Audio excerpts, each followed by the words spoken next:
Gue mau nanya pertama nih. Boleh. Arti nama Abizar itu apa sih? Jujur gue pun nggak tahu arti nama Abizar Al-Ghifari. Iya. Cuman yang gue pasti tahu, Abizar Al-Ghifari adalah salah satu sahabat Nabi di agama gue. Oh. Sahabat Nabi. Oh, artinya lu nggak tahu ah? Abu Dzar Al-Ghifari, nama asli. Yang ngasih nama siapa dulu? Bokap. Waktu sebelum bokap berpulang kan, lu ngelihat bokap kayak gimana?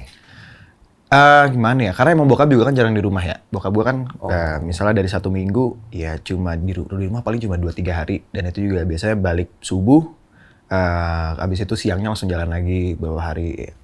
Cuman yang gue lihat bokap adalah di saat emang bener-bener lagi quality time banget sama anak-anak gitu kan. Apalagi sama gue, yang mana sering ngajakin gue motoran segala macem. Dan itu bener-bener ngerasa kayak, oh bokap tuh bukan cuma sebagai figur bapak, tapi emang sebagai teman, sahabat bagi gue. Bahkan bisa nemenin gue di saat-saat gue membutuhkan mungkin di saat itu gue nggak ngebutuhin teman, tapi ngebutuhin keseruan gitu. Dan bokap gue yang selalu ngisi. Deket? Lu lebih deket sama bokap apa nyokap?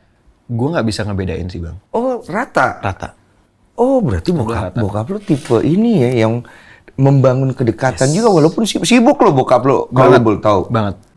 Di umur gue 12 tahun, nggak tahu ya pemikiran dari mana, cuman gue ngerasa gue nggak bisa ngebiarin nyokap gue kerja sendiri sih. Emang berat banget perekonomian satu, kayak gimana sih ceritanya? Karena banyak banget, karena bokap kan nggak begitu terbuka sama nyokap masalah ekonomi gitu. Pokoknya nyokap butuh apa pasti diadain gitu. Cuman nggak pernah kasih tahu ya, duit gue sisa segini, segala macam segini, pengeluaran segini, pendapatan segini, nggak. Karena dulu bokap itu punya manajemen sendiri, namanya UJ Center. Yang dimana semua duit itu masuk ke situ baru dibagi rata. Ke nyokapnya, ke abangnya, ke adiknya, ke nyokap gue gitu. Oh jadi semenjak bokap pergi nih banyak kejadian-kejadian kurang mengenakan gitu ya? Yes. Sekarang. Apa yang awalan waktu itu nge-trigger lu untuk, oke, gue kesini nih, gue ke entertain nih, kayak ini nih? Ke entertain, kenapa? Karena gue nggak mau nyanyiain apa yang Tuhan kasih ke gue sekarang. Tuhan kasih gue jalan ini, ya ambil gitu. Iya kan tadinya nggak mau.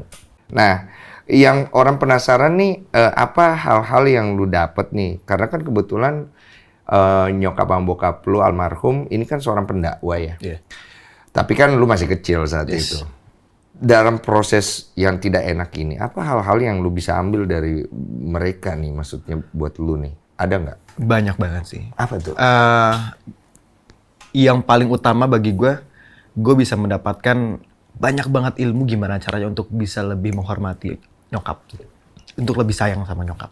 Ada yang nanya di kolom komentar gue, si Umi nggak kepikiran mau nikah lagi katanya. Ya, Umi sih nggak pernah cerita ya ke gue. Nyokap nggak pernah cerita.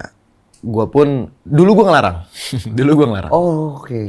Dengan keegoisan gue yang gue nggak pengen nyokap gue digantiin, bokap gue diganti dengan seseorang, ya itu udah biasa kan. Cuman ya makin lama makin gue sadar bahwa ya mungkin nyokap juga butuh seseorang sih. Mungkin nyokap juga butuh kasih sayang yang anak-anaknya pun nggak bisa ngasih gitu loh. Terus? Karena pasti beda juga kan kasih sayang seorang anak sama suami gitu. Lu ada kepikiran nggak untuk ngikutin jejak bokap gitu? Ya, ini banyak banget nih nanya kayak gini. Iya, banyak banget. Lu udah pernah jawab belum ini? Kalau udah pernah jawab, gue skip nih. dulu gue nggak pernah mau jawab gitu. Okay. Sampai akhirnya gue ngerasain tekanan yang kalau misalnya gue nggak jawab, gue makin ditekan nih sama orang-orang gitu. Mereka pasti ngejar terus. Mereka pasti ngejar, karena mereka cuma butuh itu doang, satu kan. Sebuah ketegasan di mana iya apa enggak gitu. Sama akhirnya gue itu inget banget, gue pertama kali ngomong itu pas gue lagi nyekar ke makam bokap sama adiknya bokap gue. Terus ada wartawan, gue udah paling males ya, ada infotainment. Itu gue lagi bete banget, maksudnya kan ya ini gue butuh waktu sendiri gitu loh. Gue butuh waktu ya buat gue bisa cerita sama bokap gue, cuman lu ngapain ada di sini gitu. Lu bener. Iya, cuman kan ya kita ngehargain lah gitu kan. Akhirnya gue ya udahin gitu. Terus mereka nanya-nanya, gue dengan bete-nya gue yang masih muda, kamera di sini gue begini bang. Gue nggak mau liat kamera. Terus akhirnya dia ngomong, Abi, kira-kira ada gak sih niatan buat nerusin jejak almarhum? Gue dengan tegas gue ngomong, ada, tunggu aja. Kalian kan gak sabaran, gitu. Tunggu aja, ada waktunya kok. Kenapa? Mau sampai kapanpun gue berusaha untuk menghilangkan nama bokap gue tetap bakal ada. Tapi lu tau nggak dulu bokap lu itu gayanya mirip kayak lu malahan pas muda? Gue ngerasa. Iya. Ngerasa banget. Dan bahkan orang-orang kayak sekarang tuh banyak yang nanya, Abizar kok kenapa nggak ikutin jejak bokap? Gue bilang gini, gue ngikutin jejak bokap tapi yang muda. Versi Jeffrey Al-Bukhari, bukan UJ. Orang kan menjadi dewasa bijak itu kan karena banyak pengalaman yang dia dapat di masa muda. Benar. Dengan kurangnya pengalaman ini, Apa sih yang menjadi landasan dia untuk berpikir? Kan nggak Ya, ada gitu benar. kan. Nah sedangkan kalau masa mudanya sendirinya udah dilarang ini, dibebani nggak boleh gini, nggak boleh gitu. Ini mau belajar apa? Mau belajar apa? Hatinya besar nih anak nih. Amin.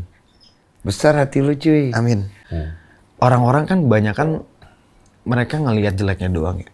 Dan meskipun gue pengen ngerubah stigma itu dan gak bakal bisa, at least gue ngasih gerakan bahwa jangan cuma lihat dari jeleknya aja gitu loh. Kenapa gue bawa anjing? Itu menunjukkan bahwa kita sesama makhluk Tuhan, itu sama-sama menghargai. Oke lah, boleh lu bilang itu najis.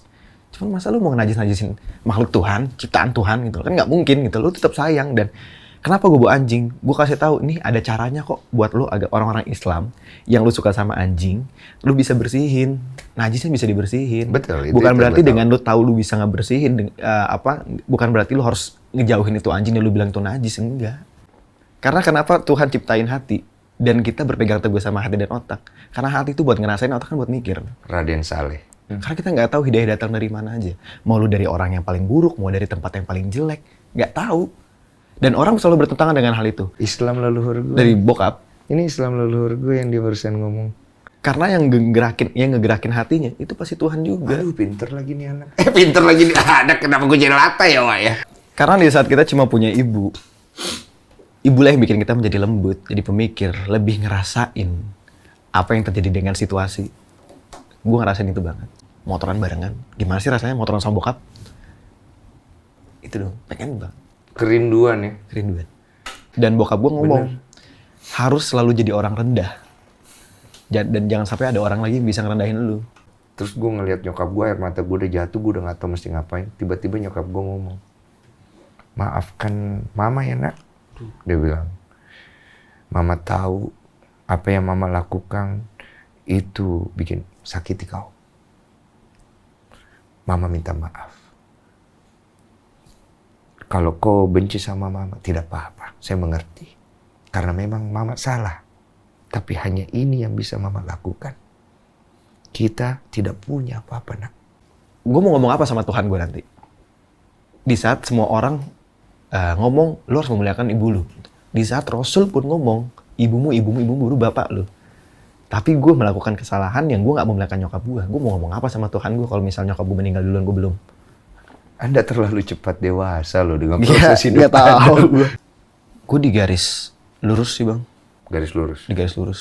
Yang gitu-gitu aja. Jadi, setelah kita meninggal, sampai kapan? Dan apa yang bakal kita lakuin? Apakah kita bakal mati lagi? Sampai kapan umur kita? Gue nakal kok, orang nggak tahu aja. Asik. Biasanya ngomong kayak gini kagak, malah kebalik gitu. Lu udah berantem juga pernah? Enggak, gue nggak pernah berantem sama sekali. Nggak pernah, demi Allah.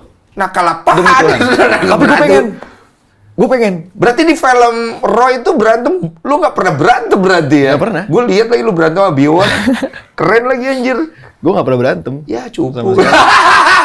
Tapi kalau mau nyoba ya ayo. Jangan. Jadi mendingan gue nggak punya ekspektasi terhadap diri gue sendiri, jalanin aja sesuai apa yang Tuhan kasih. That's it. Nikmatin. Bokap lu nih kalau denger nih, bangga kali dia Amin. sama lu. Amin. Apa yang gue cari dari gue? Kalau gue bilang jati diri, gue munafik.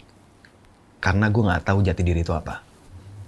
Sampai kapanpun gue nggak bakal bisa nemuin jati diri, kecuali gue mati. Jati diri gue mati berarti. Kalau misalnya kekosongan dalam diri gue pasti. Ya karena semua orang di saat mereka ngerasain kesedihan, mereka pasti selalu mencari distraksi. Dan itu pun yang gue cari. Dan apa yang gue cari dari hidup, apa ya? Ya gue nyari ridhonya Tuhan. Bu doain saya bu, bersih selamat dunia akhirat, doain. Cuma butuh itu doang dari orang-orang. Pada akhirnya, semua orang akan menemukan yang namanya titik jenuh. Dan di saat itu, kita semua akan kembali. Kembali kepada siapa? Kembali pada dia pastinya. Di Kristen juga ada.